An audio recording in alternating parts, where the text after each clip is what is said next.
ప్రజలు ఎందుకు పొగుడుతున్నారో ఎందుకు చేస్తున్నారో ఏమో తెలియడం అయితే తెలియదు కానీ టికెట్ రేట్లు 1000 రూపాయలు ఈ ఐబొమ్మ రాబట్టే టికెట్ రేట్ పెరిగింది. కరెక్టే మేడం. ఒక హీరో కూడా పర్సనల్గా వచ్చి ఎందుకు స్పందించట్లేదు, నాకు అన్యాయం జరుగుతుంది, మేము ఎంత ఖర్చు అవుతుందని జనానికి ఎందుకు చెప్పలేకపోతున్నారు? ఎందుకు చెప్పట్లేదు? ఎవరు చెబుతున్నారు? ఒక్క హీరో రాలేదు ఇప్పుడు అయ్యిందాక. ఏ హీరో చెప్పాడు? ఏ హీరో చెప్పాడండి? ఇప్పుడు ఈయన మేడం ఒక్కడేనండి మేడం, ఇప్పుడు స్పందించాలి కదండి. ప్రతి హీరోకి సోషల్ మీడియా ఉంది, ప్రతి హీరోకి ఉంది. వాళ్ళు వచ్చి వాళ్ళ మీడియాలోనే చెప్పాలి కదా. మరి సినిమా క్లబ్ ఏం చేస్తుంది? వాళ్ళనే చెప్పాలి కదా. మీటింగ్ పెడతలేదు కదండి. ఎప్పటి నుంచో మాట్లాడింది వేరు, ఇప్పుడు దొరికాడు కదండి. దొరికాడు, దానివల్ల నష్టం జరిగింది అని చెప్పాలి కదండి. చెప్పాలి కదా. ఎందుకు చెప్పట్లేదు? మాట్లాడట్లేదు మీరు ఎలా అంటారు? చిరంజీవి గారు మాట్లాడారు, సినిమా పెద్ద అయినటువంటి ఇప్పుడు మొన్న పోలీసులు మీటింగ్ లో తప్ప వాళ్ళు ఏం పర్సనల్ గా మీటింగ్ పెట్టలేదని చాలా విమర్శలు వస్తున్నాయి. సామాన్యుడు తెలియనోడు ఏం మాట్లాడుతున్నాడంటే ఐబొమ్మే గ్రేట్, వాడే గొప్పవాడు అని అంటున్నారు. వాడు చేసిన తప్పు ఏందనేది ఒక్క సినిమా పెద్దవాళ్ళు మాట్లాడలేదు. దాని గురించి మీరు ఏమంటారు చెప్పండి.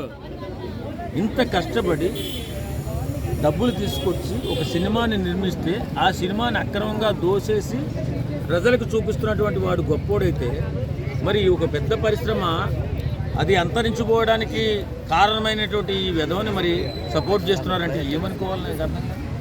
అంటే ఎవడి సొమ్మునైనా అక్రమంగా దోసేయచ్చు, ఎవరినైనా దుర్మార్గం చేసేయచ్చు అని చెప్పడమే కదా. వాస్తవంగా ఒక నిర్మాత వేళ ఒక పరిశ్రమకు వచ్చాడంటే వ్యాపారం చేసుకోవాలా, 10 రూపాయలు సంపాదించుకోవాలని వస్తాడు.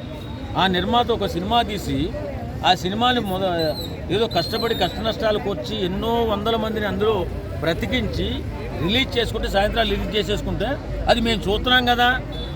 అది చాలా గొప్పడని పొగిడే వాళ్ళని ఎంత నీచమైన మెంటాలిటీ, ఎంత అంటే వాళ్ళకి ఏమీ ఖర్చు కావట్లేదు కాబట్టి స్పందించడం లేదు హీరో అనేవాడు. ఖర్చు కాకపోతే దొంగతనాలు చేసేస్తారు. మరి సినిమా హాల్ వాళ్ళు కూడా దొంగతనం చేస్తున్నారు కదా. సినిమా హీరో సినిమా ఆడిని పట్టుకుంటారు. ఖచ్చితంగా మూవీ రీల్స్ కూడా మూతపడుతుంది. ఇప్పుడు నేను మాట్లాడతానబ్బా, నాకు మాట్లాడే అధికారం ఉంది. ఐబొమ్మ రవి గురించి ఎవరన్నా రమ్మని ఛాలెంజ్ చేస్తున్నాను. నేను ఒక సినిమా, ఒక యూనియన్ జనరల్ సెక్రటరీ, నాది 1500 మంది కుటుంబీకులు నా వాళ్ళు. ఈవేళ పని లేక ఊళ్ళోకి పోయి సగం మంది నా యూనియన్లో సగం మంది ఊళ్ళోకి పోయి ఆటో డ్రైవర్లుగా కూలి పని చేసుకున్నారు. ఇలాంటి నా కొడుకుల వల్ల వీళ్ళకి సపోర్ట్ చేస్తున్నారంటే మీరెంత దుర్మార్గులు ఒకసారి ఆలోచించండి. మరి సినిమా హాల్ వాళ్ళు కూడా దోపిడీ మీద దోపిడీ చేస్తున్నారు కదా. మరి దాని మీద కూడా మీరు స్పందించాలి కదా. ఎందుకు స్పందించట్లేదు? సినిమా వాడు దోపిడీ మీద ప్రభుత్వాలు చూస్తాయి. నేనేమంటున్నా, వాళ్ళేం గవర్నమెంట్ వాళ్ళు చేస్తారు, వీళ్ళేమో మీరు పట్టుకుంటారు. చూసుకోవాలా? గవర్నమెంట్ కూడా సినిమా వాళ్ళకి ఏం దానికి సపోర్ట్ లేదంటారు. ఎందుకు చేయాలండి? చేయకుండా ఎలా ఉన్నా మరి చేయాలి కదా సార్. వాటర్ బాటిల్ 100 రూపాయలు అమ్ముతున్నారు సార్. ఎంత మట్టికి న్యాయం? ఇప్పుడు నేను అక్కడ అది కాదు మేడం, ఫ్యామిలీ అంటే అది కాదు మేడం. సెలవులు వచ్చే లేకపోతే దాంట్లో స్నాక్స్ కొనమన్నారా? కొనమాకండి. సినిమా చూసే ప్రతి ప్రేక్షకుడికి, ప్రతి సినిమా అభిమానికి చెబుతున్నాను, థియేటర్ లో మీకు స్నాక్స్ రేట్లు, వాటర్ రేట్లు, టీ రేట్లు పెరిగినాయి అనిపిస్తుందా? మొత్తం ఒకటే మాట అనుకోండి. ఒక ఐక్యతగా ఉంటే సినిమా థియేటర్ యాజమాన్యం రేట్లు దిగి వస్తుంది. ఇప్పుడు మేము ప్రేక్షకులు మొత్తం ఒకే ఐక్యతగా ఉంటే ఐబొమ్మలో సినిమా చూస్తున్నారు కనుక ఐబొమ్మలో మా ప్రొడ్యూసర్లు సినిమా రేట్, టికెట్ రేటు పెంచారు. మీరు అన్నట్టు కొనొద్దంటే సినిమా అయిపోయినాక ఆవిడ బండి ఎక్కింది అనుకో, ఇంటికి వచ్చేదాకా తిడతా ఉండిద్ది. మరి ఎట్టా భరించాలి? అది ఎట్టా భరించాలి మేడం? సినిమా మధ్యలో బ్రేక్ ఎందుకు ఇస్తున్నావు? బ్రేక్ ఇవ్వకుండా ఉండాలి కదా. ఎందుకు ఇస్తున్నావు బ్రేక్? ఏదైనా కానీ బ్రేక్ అనేది ఇస్తున్నావు కదా. అదే మేడం, బండి ఎక్కింది అనుకో ఆవిడ, ఇంటికి వచ్చేదాకా తిట్టిద్ది మేడం. మరి ఇవన్నీ చెబుతున్నారు, అవి కంట్రోల్ చేసి అంటే ఒక్క మాట మేడం, ఆ రేట్లు మీరు కంట్రోల్ చేయలేరు. సినిమా పెద్దలు అనేవాళ్ళు కంట్రోల్ చేయలేరు అంటారు. మరి ఎందుకు చేయట్లేదు కదా? మీరెందుకు మాది కాదంటున్నారు కదా. సినిమా రేట్లు కంట్రోల్ చేయకపోవడం అంటే అదే సార్, సినిమాలో లోపల ఉన్న రేట్లు, పాప్కార్న్, మన వాటర్ బాటిల్ అన్ని రేట్లు పెంచుతున్నారు. అవి కంట్రోల్ చేయాలి కదా. మీదే బాధ్యత కదా.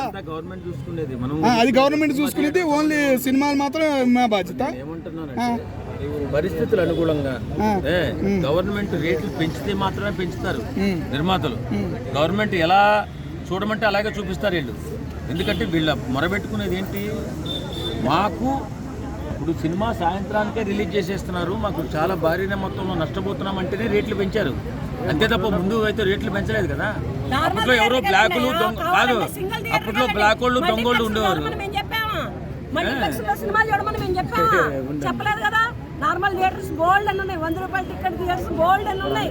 100 రూపాయలు పెంచినందుకే పేదవాడు చూడలేడని ఒక నటీనటులుగా మేము కూడా బాధపడి భావిస్తున్నాం. కానీ అది కూడా లేకుండా ఇంత దారుణంగా మాట్లాడుతున్నారు అంటే మీరు ఒక సోషల్ మీడియా ఇన్ఫ్లుయెన్సర్, నేను ఒక ఇన్ఫ్లుయెన్సర్ని, మీరు కూడా ఇటువంటి మాటలు మాట్లాడుతున్నారండి. మాకు చాలా బాధాకరంగా ఉంది. ఎందుకంటే వేల కోట్లు పెట్టి సినిమాలు తీసేది మా ప్రొడ్యూసర్లు, మా డైరెక్టర్లు. మేము నటించేవాళ్ళం, మాకు పనులు లేకుండా చేస్తున్నాడు. మేమంటూ పక్కన కూర్చుంటే వీడు ఏ బొమ్మలో మా సినిమాలు వేస్తాడు? సినిమాలు ఉండబట్టే కదా ఈ బొమ్మలు వేస్తున్నాడు. అసలు సినిమాలే పక్కన కూర్చుంటే ఏ బొమ్మలో వీడు సినిమాలు వేస్తాడు? ఇది ఒకటి పాయింట్ కదా. ఇది తెలియదు. అంటే సినిమా హాళ్ళ మీద కూడా మీరు ఇంతే స్పందించాలి కదా మేడం, ఎందుకు స్పందించట్లేదు? కొనుక్కోవద్దంటే ఎట్లా మేడం, మీరు అట్లా అనకూడదు ఆ మాట. నార్మల్ థియేటర్కి వెళ్ళు, నార్మల్ థియేటర్ నార్మల్ గానే ఉంటుంది రేటు నార్మల్ గానే. వచ్చేదే 3 రోజులు సెలవులు, ఆ 3 రోజులకే వచ్చేది ఒక సినిమా, రేట్లు బాగా ఉంటున్నాయి. మరి ఎట్లా? వచ్చేదే 3 రోజులు సెలవులు.